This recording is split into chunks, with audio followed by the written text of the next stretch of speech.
welcome to the British Airways A318. Interesting visitor to Riat. It's very good to see that arrival, and we're just now preparing. We've got about 15 minutes to go to the flying display, and we'll be cutting across to our expert commentary team at about 5 minutes before that to get the latest rundown on the flying display.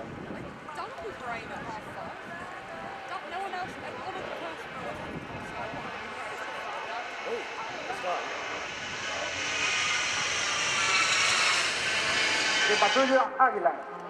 Let's welcome them with a round of applause, please.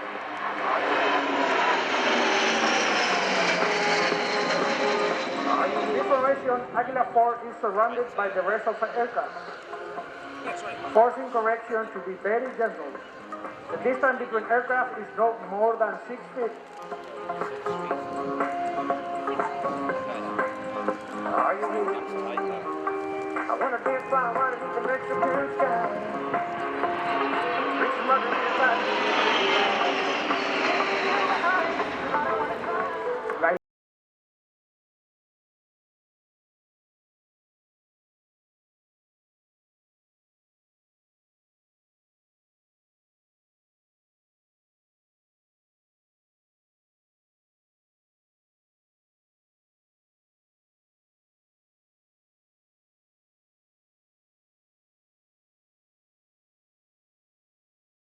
Hornet formation.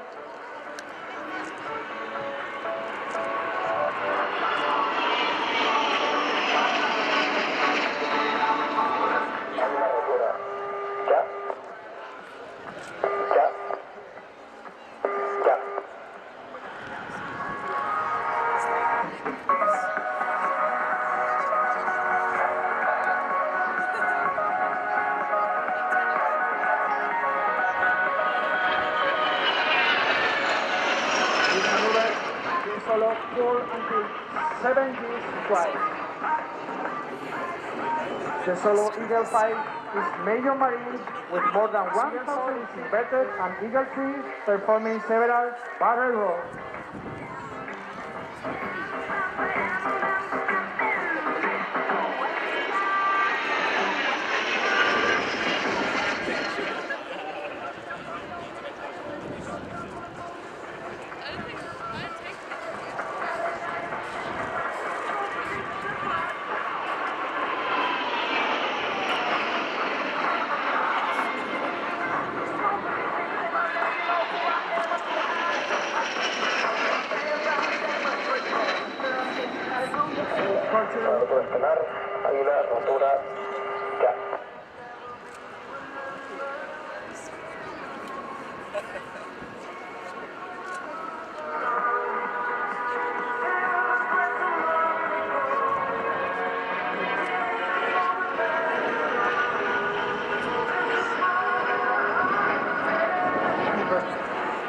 Planes are going to fly inverted alternately again and again. Again, they will come from the left to the right to the formation known as Plus Ultra. In the Plus Ultra formation in year 4 and 5 flight,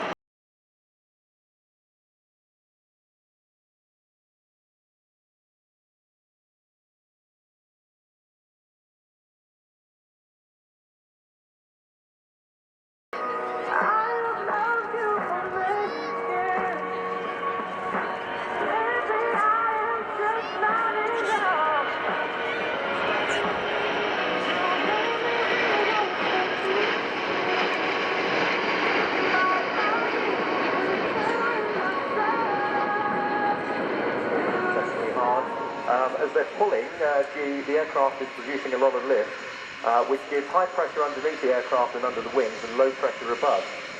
Low pressure expands the air. If you expand something, it cools, and what happens there is the water vapour in the air condenses, so it becomes visible. And it's a very attractive effect for the photographers amongst us, I know. Absolutely, especially with this lovely background at the moment.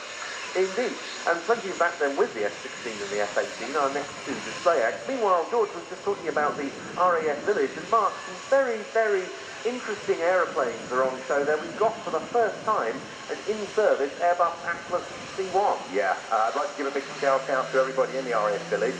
There's over 300 people there who have got all sorts of stands, all of the deployable teams, many of the reservists for the Royal Air Force are there.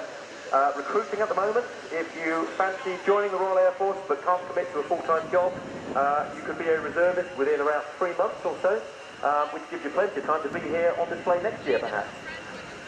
Now, you yourself are still in the RAF after a lengthy career, which included some display flying at times. And what's your current role? At the moment, I head up something called the Relief Service Authority.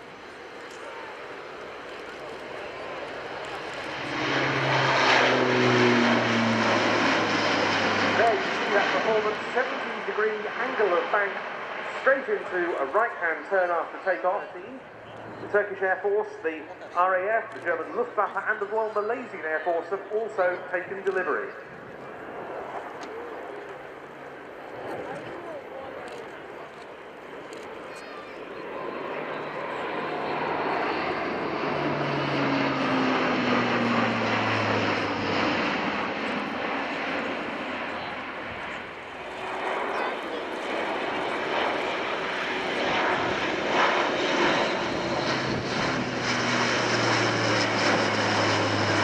Coming from the manufacturer's fleet, the manufacturer being Airbus Defence and Space.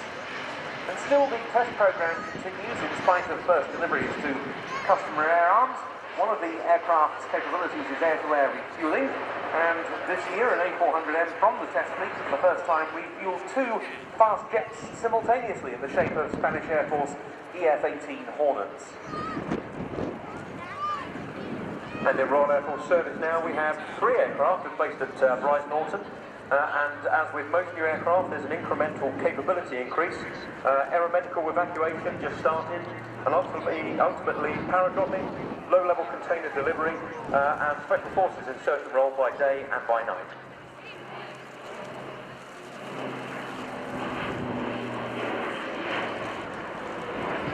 Yes, it's very adaptable. And we'll see the A400M pull up.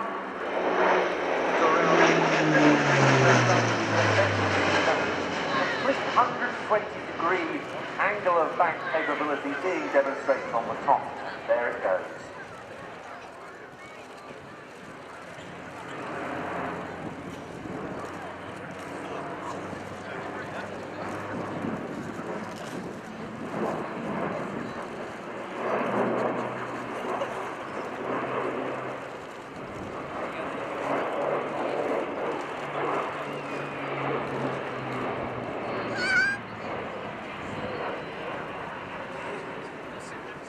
So what you're seeing here is not just airshow manoeuvres, this has very, very important tactical.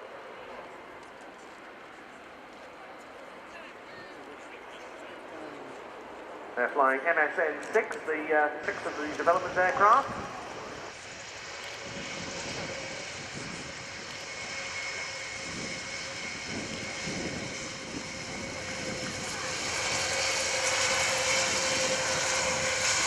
Back now then to National Aerobatic.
Yeah.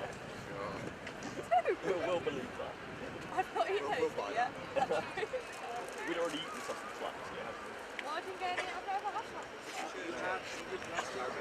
Another interesting feature of the Tornado is that it goes past. Look at the back of the aircraft where the jet pipes are, and you'll see some what's called thrust buckets. It's two pieces of metal that form a clamshell behind the engine and deflect weight of the aircraft, perhaps if it lands in an emergency, and the heat that the brake on the wheels would have to absorb. So reverse thrust is a very good method. Also, we'll see other aircraft today land with brake shoes, which bleeds off 20 knots in tornadoes, remembering the Tri-National Tornado training establishment. But now, some truly historic moments in British airshow history, because never has the Japanese military contributed to outside its home country. It's a 4-jet maritime patrol aeroplane, and it's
Thank you, George. Well, we turn now to the rotary world, but in a really quite exceptional guise. Look out to the right. The next...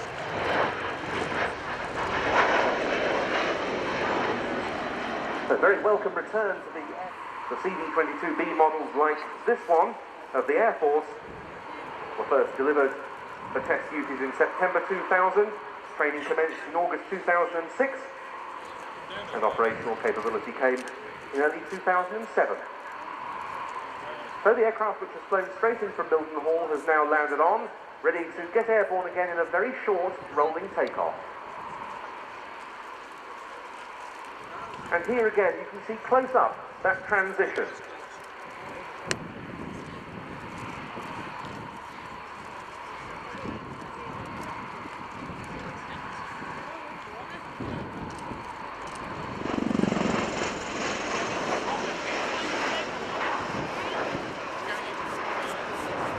You'll be able here to see those rotors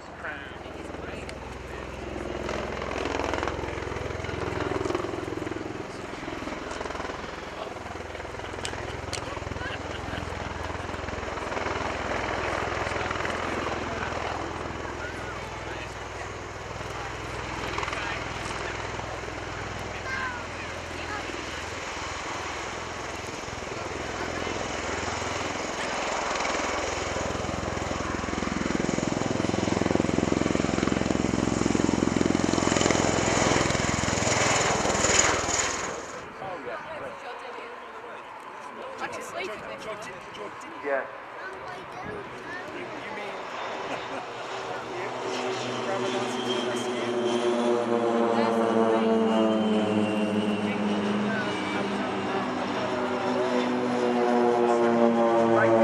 It's Captain Jan Schweitzer, a real Swiss name, I have to say. Here we go.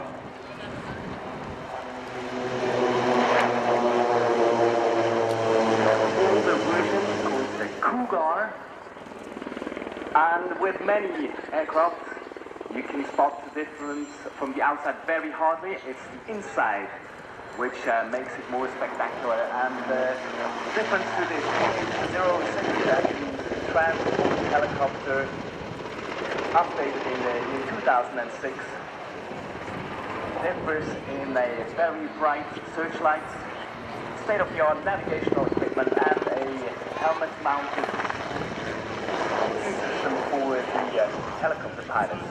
Now, when you hear the clapping of the rotor sounds, that means that the helicopter is operated at its maximum envelope or turn rate, and they're going to demonstrate a quick stop out of 60 meters.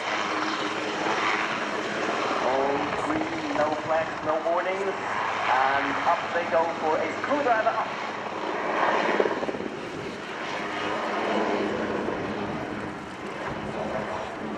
All of the pilots, Swiss pilots you see here today, are professional Air Force pilots, and they only come together on the weekends to fly for you the display.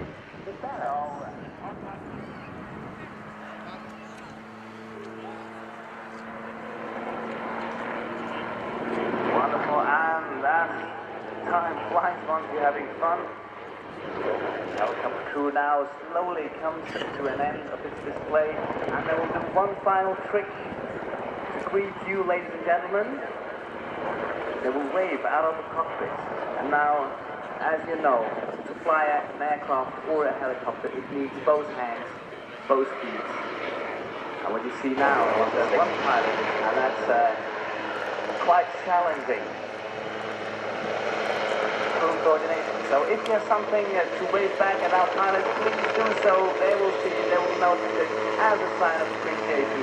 Thank you very much for this impressive display, Captain Jan Schwitzer and Captain Philip Weber. Thanks for this display.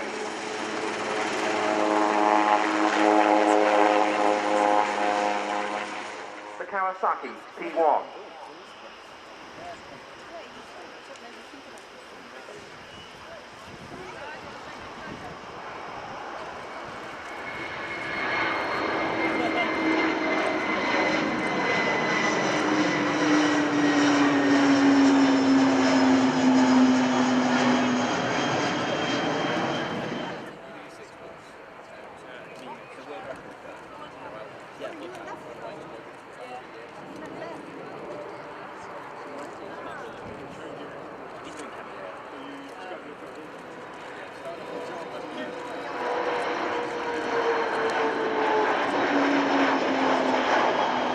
The weapons bay open on that orbit, and a good demonstration there of just how quiet this aircraft is as it flies past, and indeed as it... Not as high as my stepdad.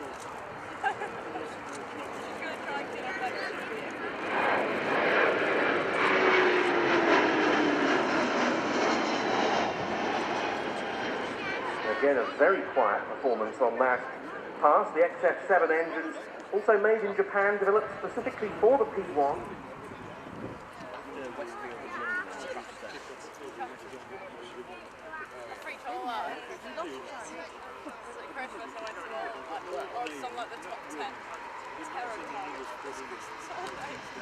Our thanks to all of the JMSDF crew members who come over with the two aircraft, not least the six on board, who gave us that flying demonstration, and maritime capabilities, of course, very much passes down the display line, taking some aerial photographs.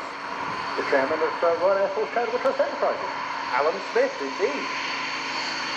A great supporter of this air show.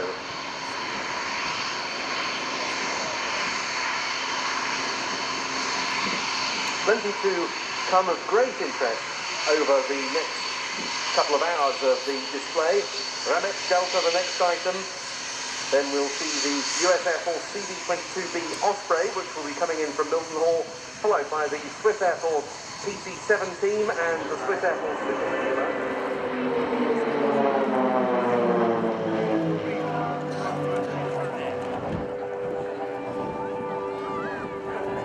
Sky, ratified aircraft, white smoke. Here they are. The marvelous night of Switzerland.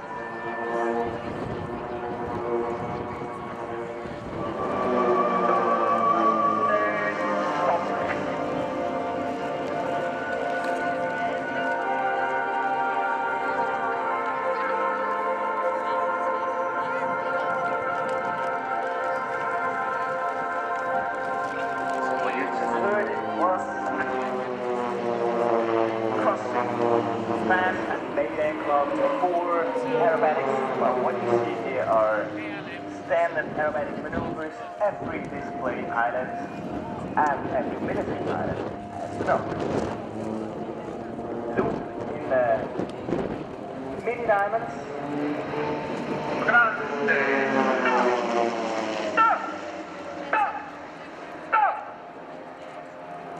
At the front, the leader, Captain Martin Petter, number 2, Captain Alain von Buren, number 3, Captain Mario Stöni, and number 4, the slots, him flirting. But the guy on his back, ladies and gentlemen, this is his very last airshow. His very last airshow for you here in Fairford. So, now, ladies and gentlemen, we obviously are present also on the World Wide Web. So Spain, Swiss colors, two-seater used for selection of young pilots, and obviously for us. And it's powered by a 550 horsepower engine by Pratt & Whitney. Maximum takeoff weight 2,000 kilograms. Max speed 200. The southern part of Switzerland, where the training of the young pilots are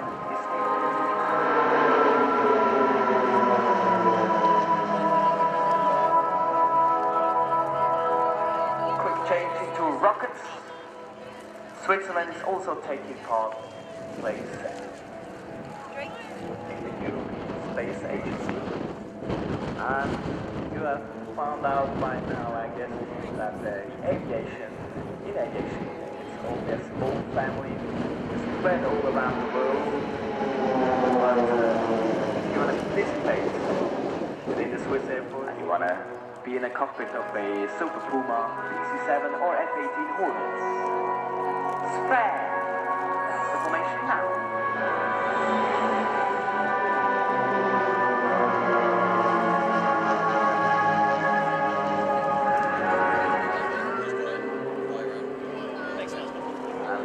Second looping, 60 degrees to the right, as a welcome to those 9 professional pilots of the Swiss airports. With its 9 aircraft belong to Species 7, the team is one of the biggest propeller-driven display team in the world. As I mentioned earlier on, there are no pilots and teams. Our tunnel is closed at the bottom. So the closed tunnel to the front left sector, 500 kilometers per hour. And here you go. The closed tunnel of the Swiss airport's PC-17.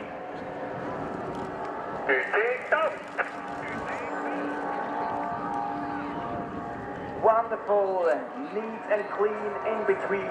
Thank you very much, Christoph Schneider and the big team in landing configuration. Good opportunity for a terrific shot.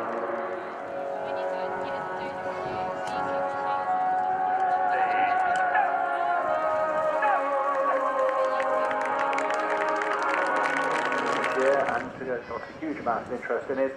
And the also equally popular vintage village way down at the eastern end of the area, complete with its reenactors. We have the Slovenian Air Force PC-9M, the Royal Air Force Chinook, the Czech Air Force L159 Alka. At 2 o'clock, our Battle of Britain's 75th anniversary salute.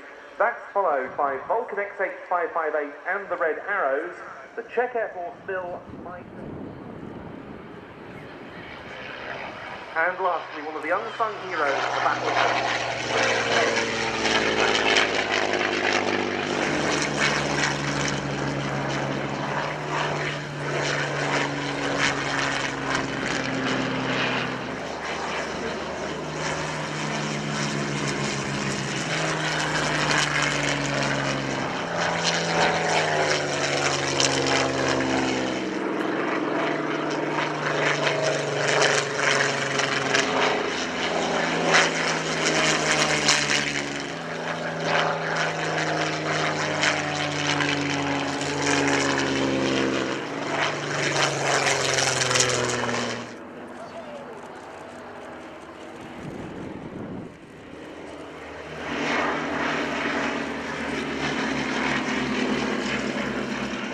H109 pilots would fly in pairs, known in German as a Rotter.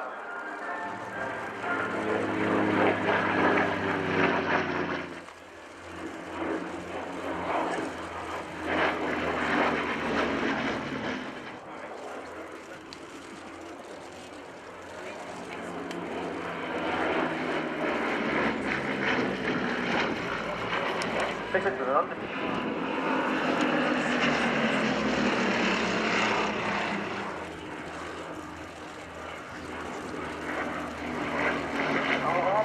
Catching up the Messerschmitt now. Catching it up, it's got the legs on it, you know. Now, right in the sight. Now, go on, George, you've got it. No, the distance is a bit deceptive from here, you can't tell. But I think it's still going to happen. The first phase of the battle, strikes against convoys and coastal targets, importantly did not break the RAF. The Luftwaffe's all-out attack against fighter command, the fighter aircraft stations, and the radar installations that were so important for the conduct of the battle began on the 12th of August.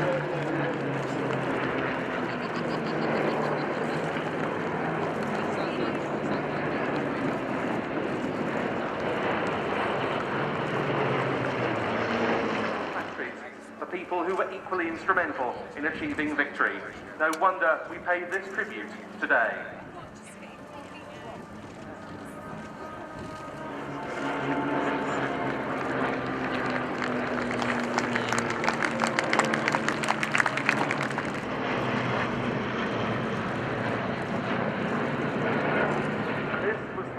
Day, the day on which Fighter Command scored a decisive victory, the day that led Hitler to postpone indefinitely his invasion plans.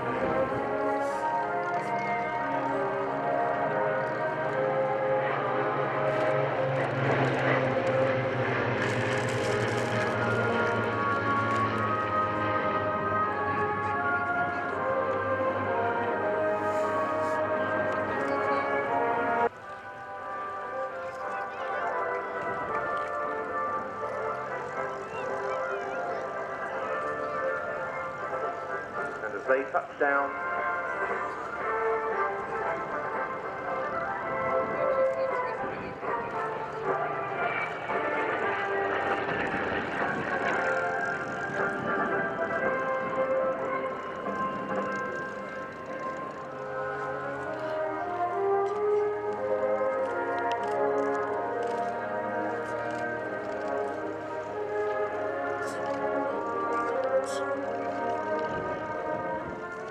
Proud here this weekend to welcome 3 veterans of the Battle of Britain. Squadron Leader Jeffrey Weller, in the shape of the Spitfire 9 from John Sessions of the Historic Flight Foundation in Washington State.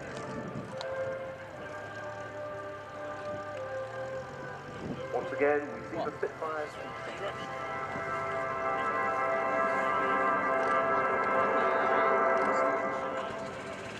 And before then, the famous of those was Brendan Finucane, or Paddy as he was better known.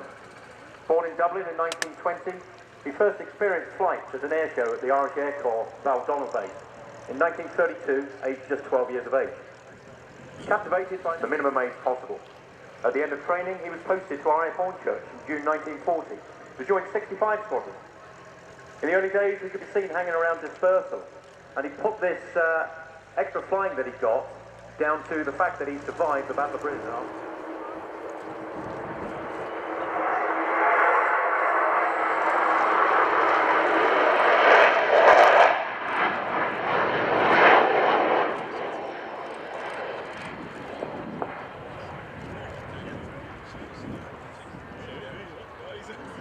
That is the great Kev Rumens flying in the way that we know Kev Rumens likes to. And that was the sound of 4 Rolls-Royce Olympus, Rolls-Royce Bristol Olympus 2.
with her wheels down. This is going to be loud.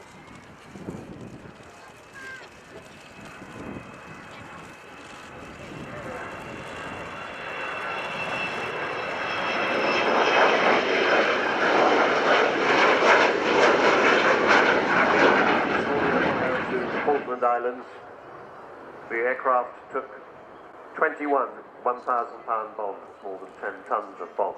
They dropped all 21 of them. They only hit the runway with 2. That was par for the course. These were more or less wartime dumb bombs, no guidance amongst them or anything. So if you wanted to hit a specific target, you went for a lot of overkill so that you'd be sure. Aerospace and Defence Group and Rolls-Royce. Many other companies have given fantastic help. Airbus, AD Holdings, Beagle Technology, Cranfield Aerospace. There are the bomb doors opening as she goes by. They hit the runway with 2 of them. Let me just finish those companies to whom we owe so much. Beagle Technology, Cranfield Aerospace, Goodrich, Kearsley Airways, Meggitt, Messier Doughty, and Serco. Now as she comes round this time, you will see the bomb bay doors closing. At the moment, the bomb bay just holds the names of lots of people. Some of that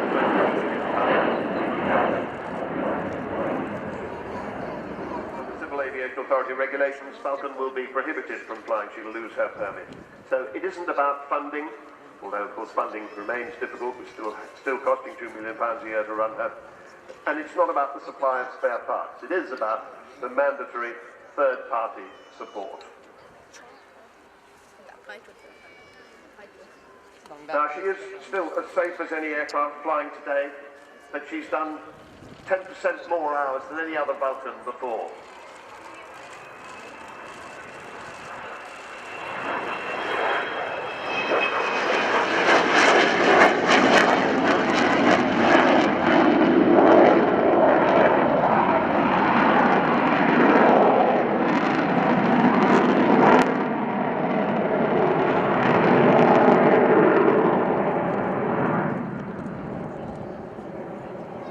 So that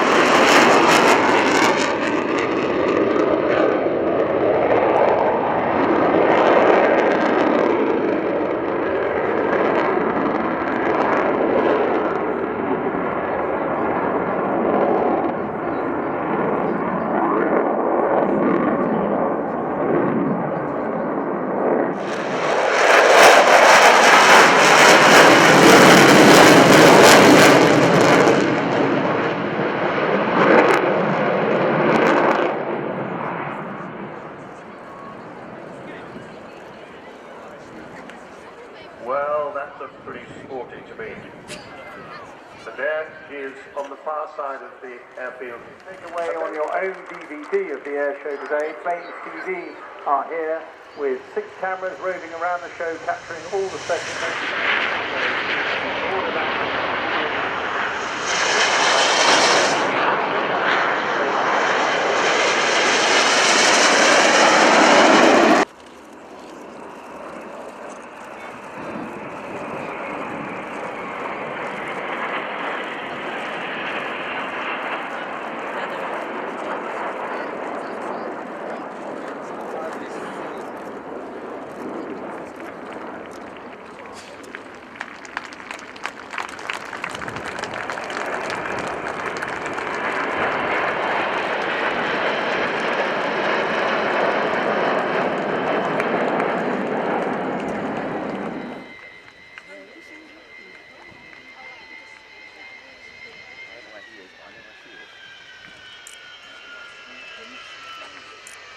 A very good afternoon, ladies and gentlemen, boys and girls. You just heard I'm Squadron Leader Mike Ling, and I'm Red 10. I'm the supervisor with the Royal Air Force Aerobatic Team, the Red Arrows. And I'll be talking you through this display, which is about to begin.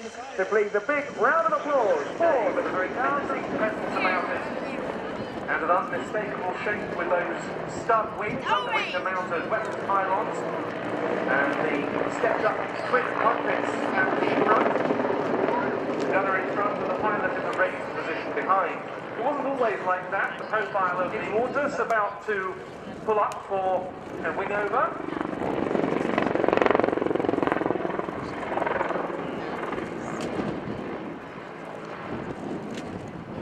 profile, you can once again see the stub wings and the weapons pylons.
In the sky above us and form that fabulous shape of short diamond as the jets slow down about 150 miles an hour.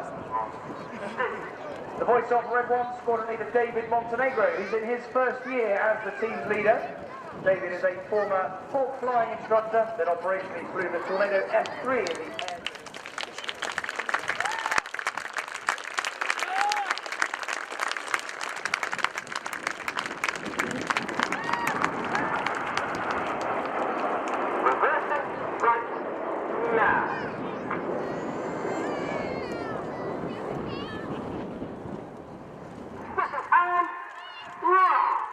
All 9 jets now going upside down, 2,500 feet at 400 miles an hour. Let's give the pilots a wave as they go upside down where they can see you. The aircraft in natural motion, only 6 feet apart at their greatest points.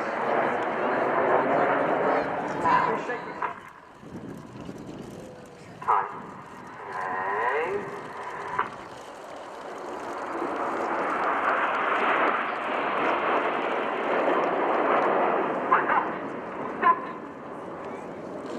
Back in the summer of 19...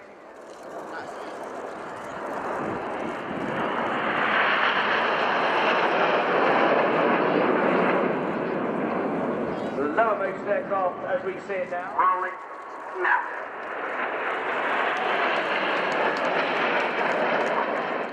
With another shape change about to happen. The smoke goes off, so it's 2, 3, 4 and 5 move forward as the aircraft now decelerate, climbing to 6,000 feet. They've slowed down to about 150 miles an hour, where the aircraft's controls are slightly less responsive, so they're working hard to form that new shape. Very clear now, a feathered arrow. The apex of the loop now accelerating down the hill, building up the G, so 2G, 3G, 4G at the bottom, 400 miles an hour. These start to come left in feathered arrow or spread. Coming left now. Hold in the bike. Now. 400 miles an hour in amateur Champagne. Places now.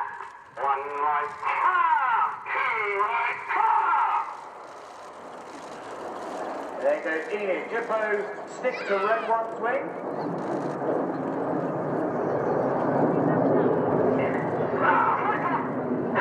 This is the Champagne Split.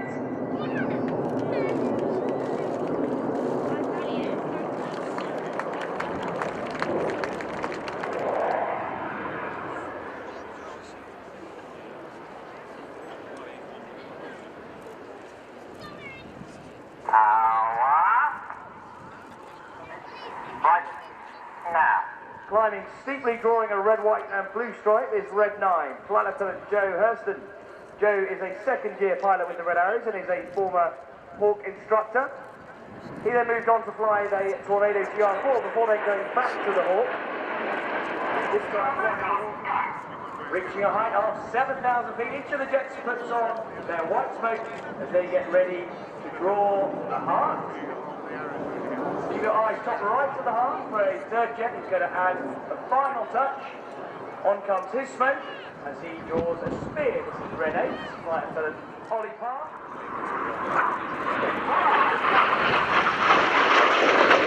Vixen shape, 4G. Right now. He's now twisting this loop towards us through 90 degrees in a quarter clover. Hold it now. Get your cameras ready for the good bits.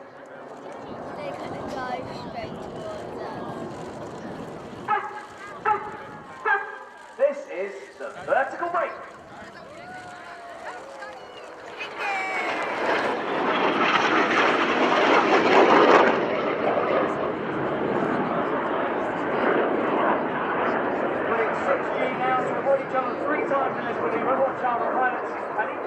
They're going to swap their smoke colour. They're doing that by using the individual colour control buttons on each of the aircraft control columns. As they cross at the front, they'll swap back to their white smoke.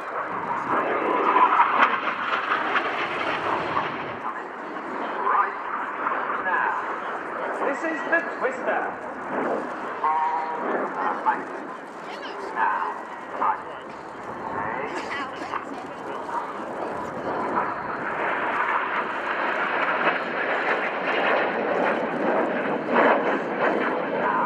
Pain in Red 6's voice. He's actually flying an inverted barrel roll at minus 2.5 G. He's now the right way up, the other three are the wrong way up.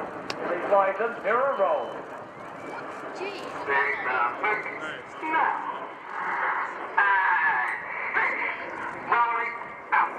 The inside 8 and 9 there, the outside as they fly the rollbacks.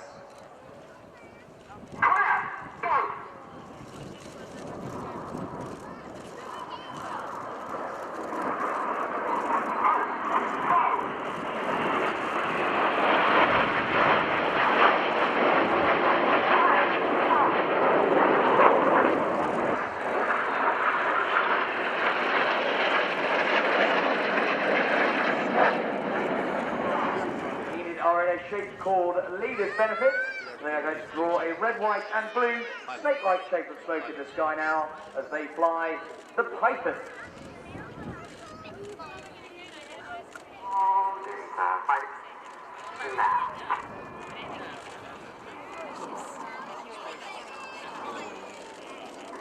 Lots of G's, which doesn't help.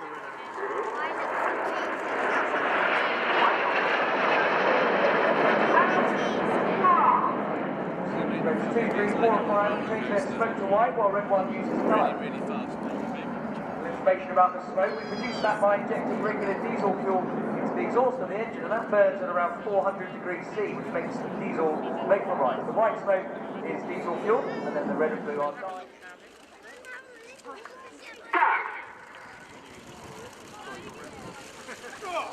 Put your hands together for the Synchro Man.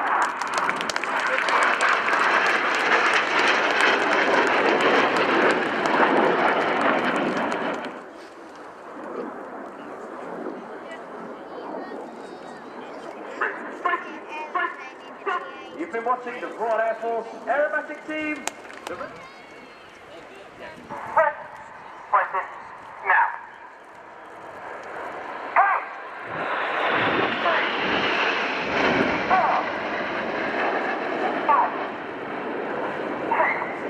Please do post them on our Facebook page, RAF Red Arrows. Tweet them to @RAF-Red10 and @RAF-Red-Arrows. We will very much look forward to seeing your photographs. And please give the Pilot Squadron Leader Mike Lee, Red 10, a splendid job as ever. As the Red Arrows roll out, we're going to move on to the next generation, well, the current generation, one might say, because it's in November last year, having got its initial release to service into RAF. usage about a month previous to that. Incremental capability increases are going on all the time in this aircraft. Very soon it will have an aeromedical evacuation capability, parachute dropping, low-level container delivery, and ultimately a special forces insertion role by day and night. However, new aircraft capabilities do take time, as does delivery. At the moment, we are sharing the production line with 7 other nations. So one aircraft for the Royal Air Force rolling off the production line roughly once every 3 months. 7 forms about to go out of service, and certainly if the display to be more, not long left. Dutch Apache, the Hawk T2 roll demo, the Typhoon and the Patrouille de France. But here, the Royal Jordanian Falcons.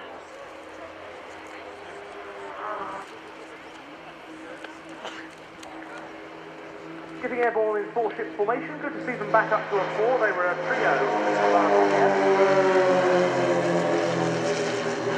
Box formation. Smoke on. Diving in towards us to begin their presentation. The 2015 Royal Jordanian Falcons.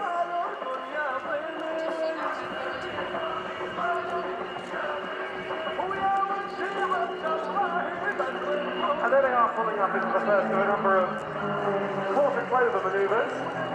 Coming in on what we call the B axis, which is the axis that's 90 degrees pulling up for a bounce roll.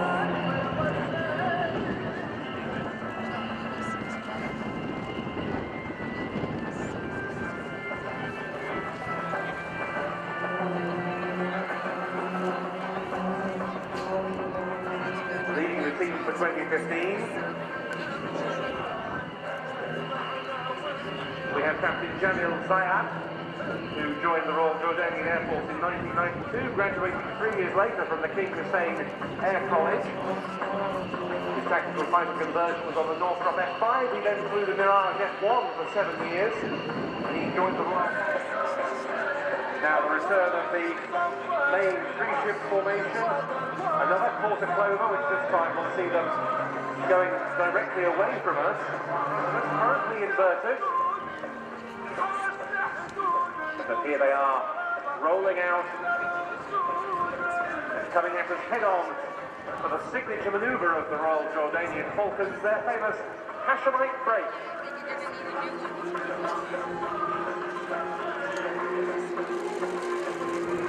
The EH-300L, the low-wing version of the Extra 300, conferring even more aerobatic manoeuvrability, part of the outstanding family of unlimited composition aerobatic aircraft, signed for another knife-edge part in opposition to the Solo.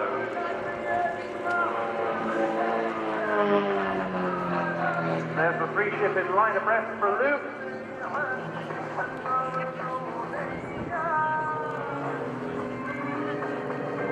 And we'll see the Solo positioning in behind them. 3 other aircraft.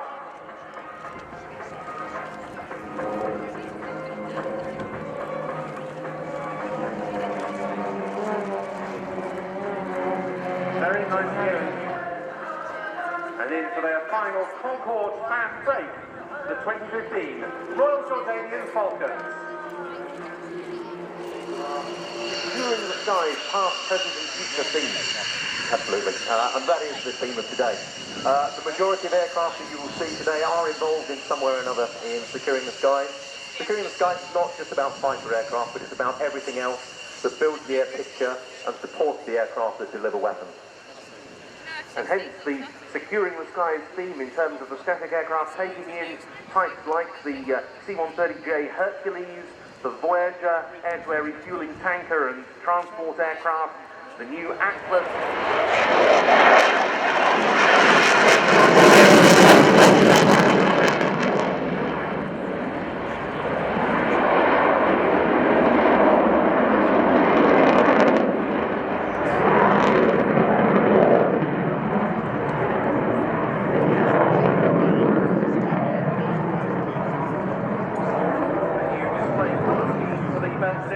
This year and a new display pilot commando aviator Gizmo from 31 Squadron and Time Avro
as with all of the frontline aircraft demonstrated here at Riat, these manoeuvres are not just airshow manoeuvres. They all have a very critical part in the aircraft's combat capability.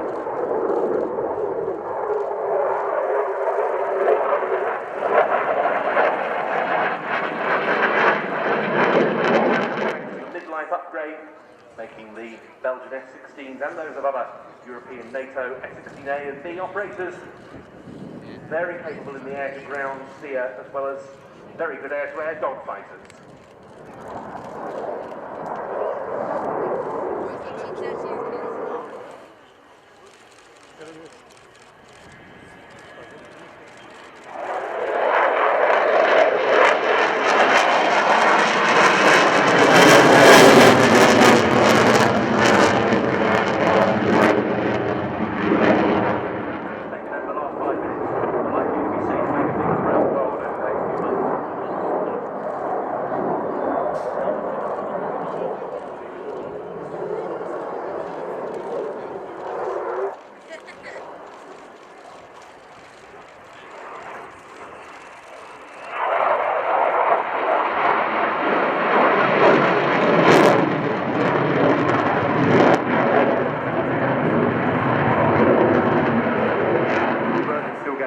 Fantastic full display from this F-16. It certainly did. We have another F-16, a very different one later on, but for now, that was the example, the F-16A MLU Fighting Falcon from 31 Squadron of the Belgian Air Component in the hands of Commandant Aviateur Tom Gizmo de Mortel. Well, those of you particularly down at the far right-hand end of the airfield, the runway 27 end, will see two very menacing attack helicopters turning onto the runway. The two Augusta Westland Apaches of 3 Regiment Army Air Corps at Wattisham Airfield in Suffolk. Together, they comprise the attack helicopter display team.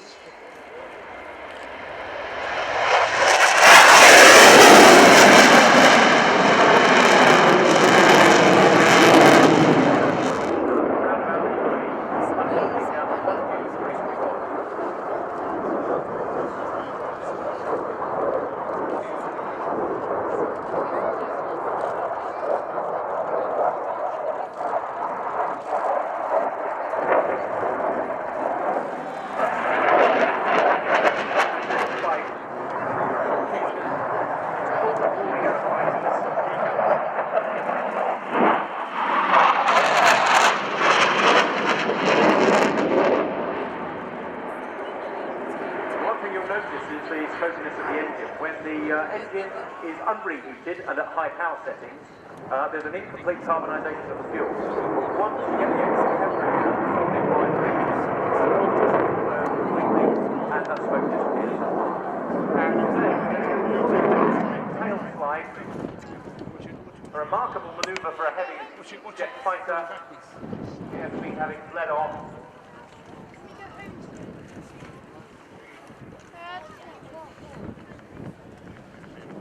First seen in the West at the Farnborough Show in 1988, where the mid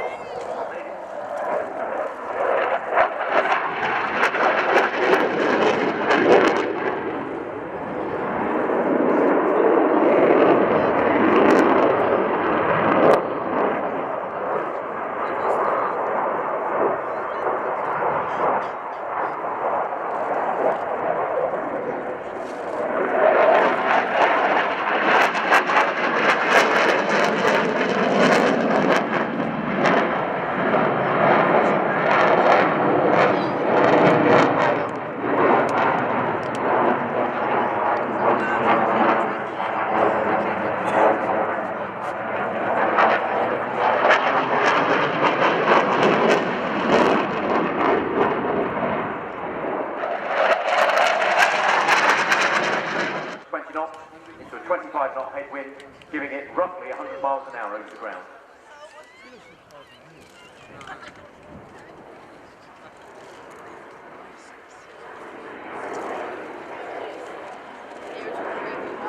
And the technique being employed here, you can see the power being modulated.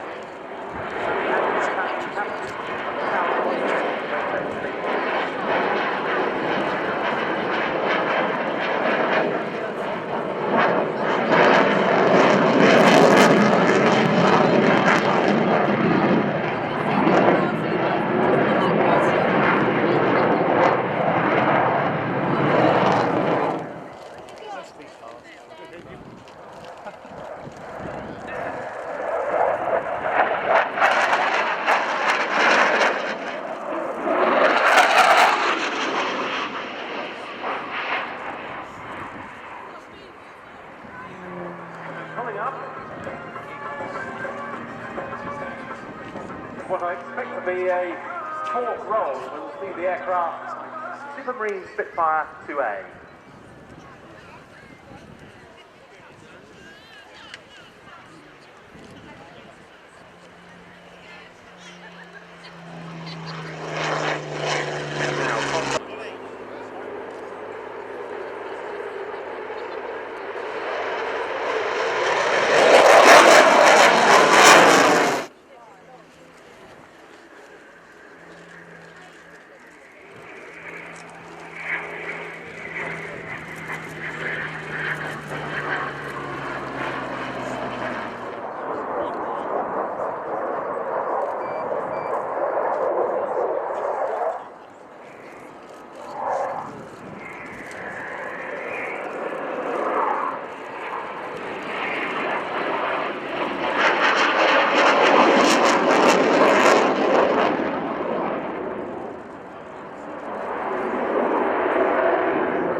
In the RAF. The Hawk T2 is the final stage of training before a student pilot like myself progresses to a frontline combat aircraft, which at present is the Tornado TR4 or the Typhoon, but will soon include the Joint Strike Fighter, known in service as Lightning II. Forces Control on a mission targeting pockets of enemy fighters in the area. You'll hear them on the radio.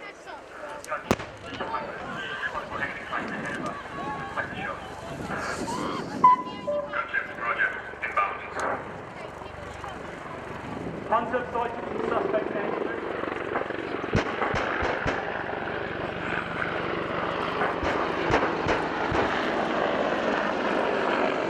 The Apache pair have conducted a combined rocket attack, and now Gunship 1 forms a bunch in the overhead to confirm the target's destruction. This manoeuvre is 10 tons of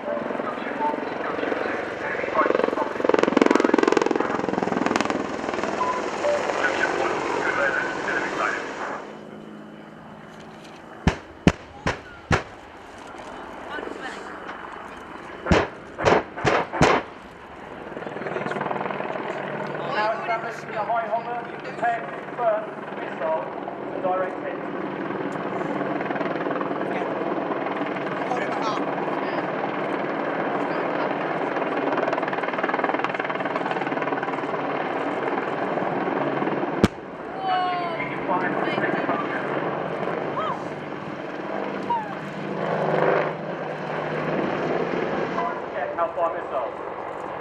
The aircraft sit behind a tree line with just the radar dome exposed. It's not the time to depending on the target point. Next to and inboard of the rocket, the Hellfire missile launcher. Each launcher can carry 4 missiles with levels up to 16 carried on each helicopter. The Hellfire has 2 different modes of guidance, laser and radar. The laser guided bearing provides the laser beam fired from the aircraft But the radar guided one is fired again. Located under the nose of the aircraft is the 30mm cannon. This fires 10 rounds a second out to distances over 4 kilometres. On the very front is the Apache sight. It allows the tape over the cannon for the target by day and night to be up to 127 times magnification. Above the sight is the road to night distances. Gunship 2 to your left. Please put your hands together for the 2015 Attack Helicopter Display Team.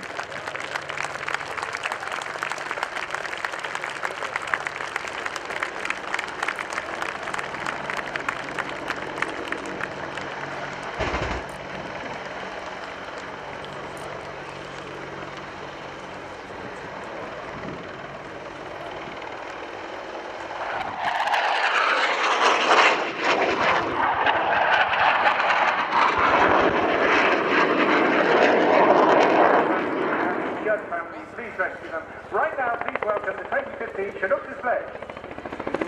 Ladies and gentlemen, boys and girls, my name is Sergeant Andy Cole. I'm this year's Chinook display manager and I'm going to do for the team today. On the crew today, we've got Captain Flight Lieutenant Brett Jones, Co-Pilot Flight Lieutenant James Kingham, and crewman in the cabin, Sergeant Ben Allen. All the crew today are from 27 Squadron at high podium and are all front line air crew. Between the crew, we have completed over 25 operations across Afghanistan. Recently out there and increasingly from the front head. So it's taking the altitude you can see there.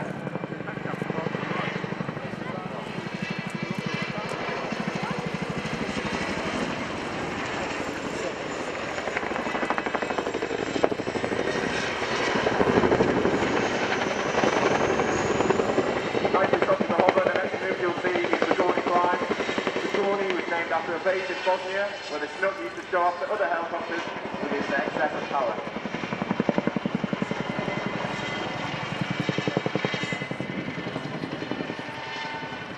At the top of the climb, approximately 1,000 feet, we're going to get the nose down and do a spiral descent.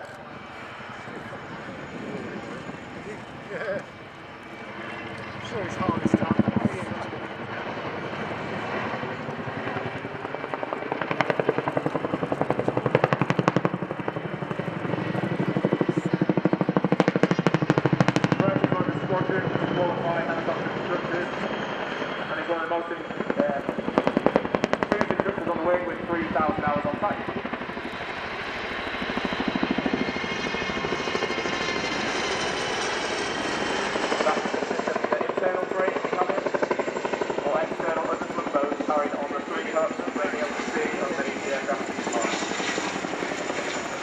Being able to carry so much freight makes the Chinook the workhorse of the RAF support helicopter fleet.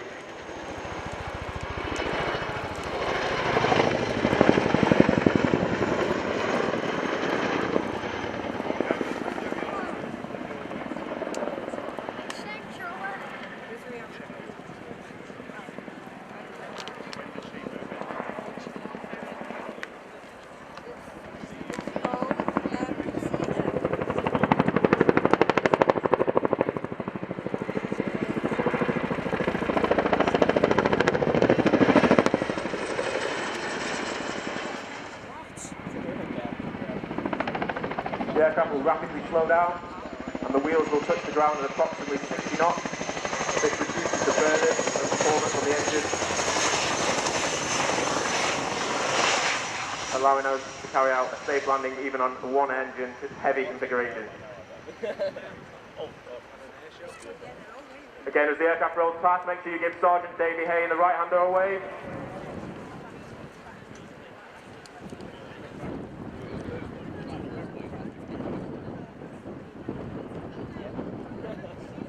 As the aircraft lifts and reverse, we're going to perform a bow for you to say thank you for watching today. Ladies and gentlemen, it's our pleasure to display to you at Riat. We'll see you tomorrow and hopefully we'll see you later in the season.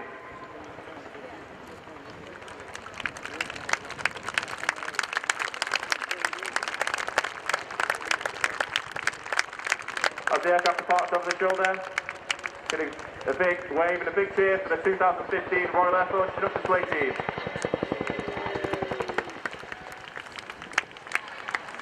Sergeant Andy Caldwell, thank you very much indeed. Well, mind your thought. Ladies and gentlemen, Get your camera ready, because the Hawk 01 will now be setting up for a loop at Show Center.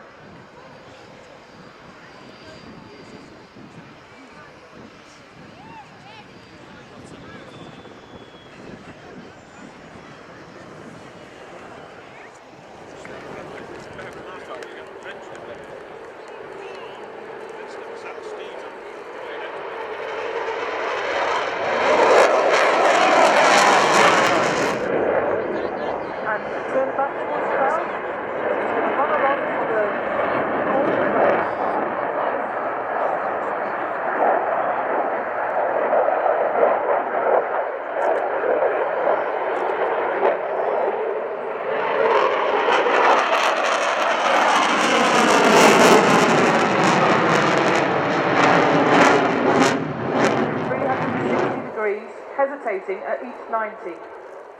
This is a technically demanding manoeuvre to fly, requiring excellent hand eye, or less than that, 50 miles per hour. Of course, that will start.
The jet is now slowing down in the turn for a brief respite in the noise.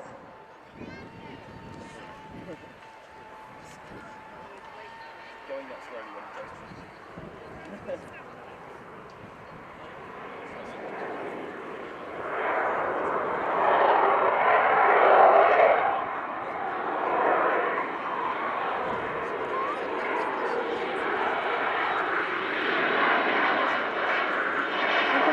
Appears almost motionless as he flies over over 100 miles per hour towards us. In a moment, he can just finish the almost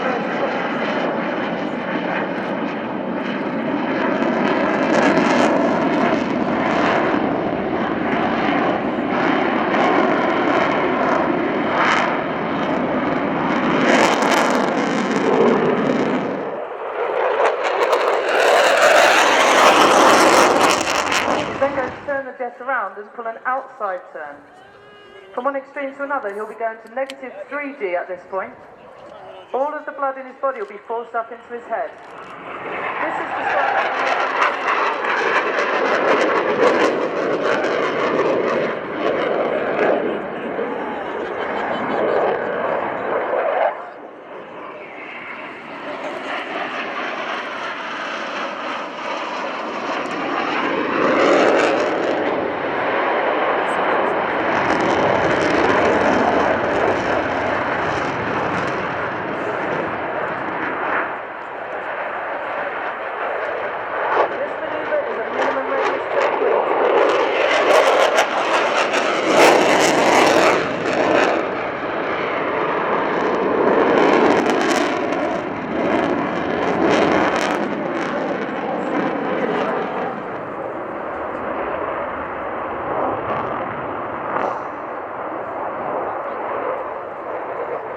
barrel rolling towards the crowd. Ladies and gentlemen, so if you want to take any photos down your opportunity.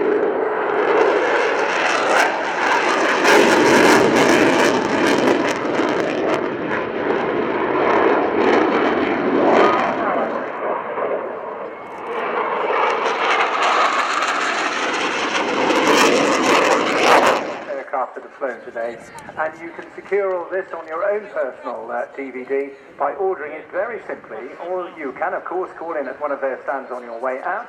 But the simplest thing to do is just text the letters DVD to 78070, 78070. That will immediately order you the DVD of this year's Airshow, which will cost £20, but with that, you'll get a free DVD as well, which is called Airshow Action 8. The Finnish Air Force FA-18C Hornet then, backtracking the runway while we've got a few moments.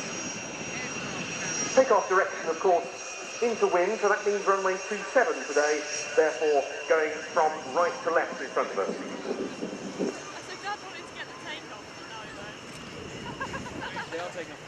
This is the Boeing FA-18C Hornet.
Around about 25 Alpha, fly-by-wire on this aircraft, of course, updated to Super Hornet status. All of the controls working very hard to keep this aircraft straight and level.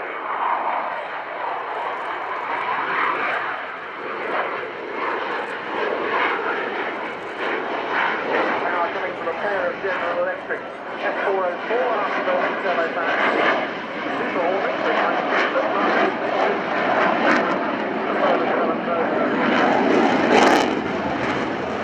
Alpha, well, is the Finnish Cobra.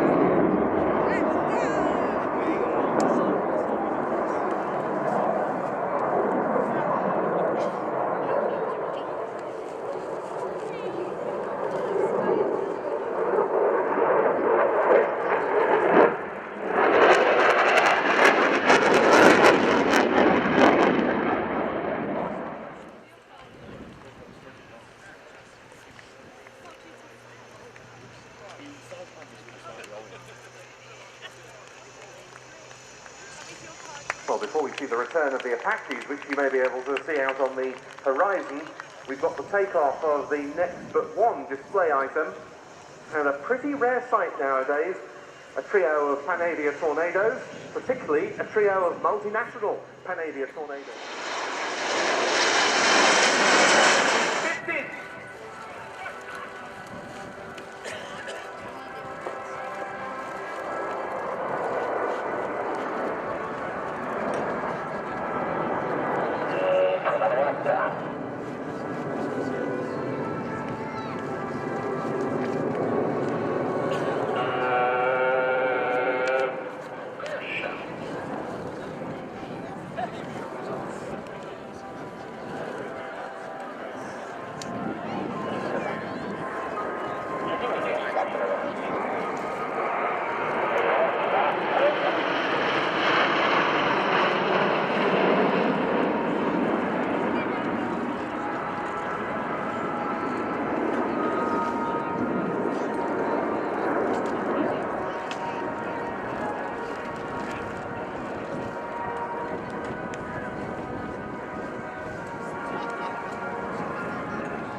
is at the extreme edge of the tip. Our outer wing is on the left.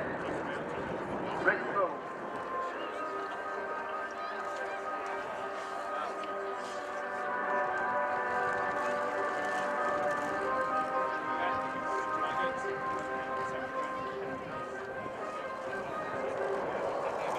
Coming back when break.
Will surely become. This is a new maneuver created this year. His name, King Julius. Coming back for this big pump.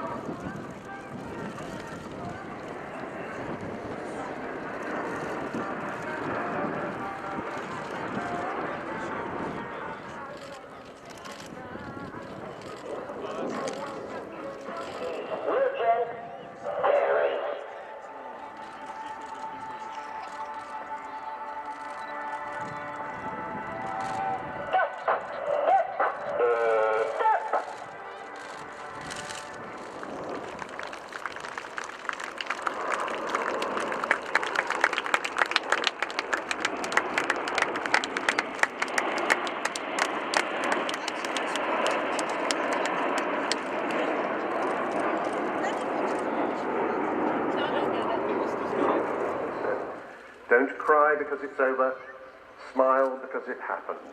Or if you can't manage that, at least smile through the tears.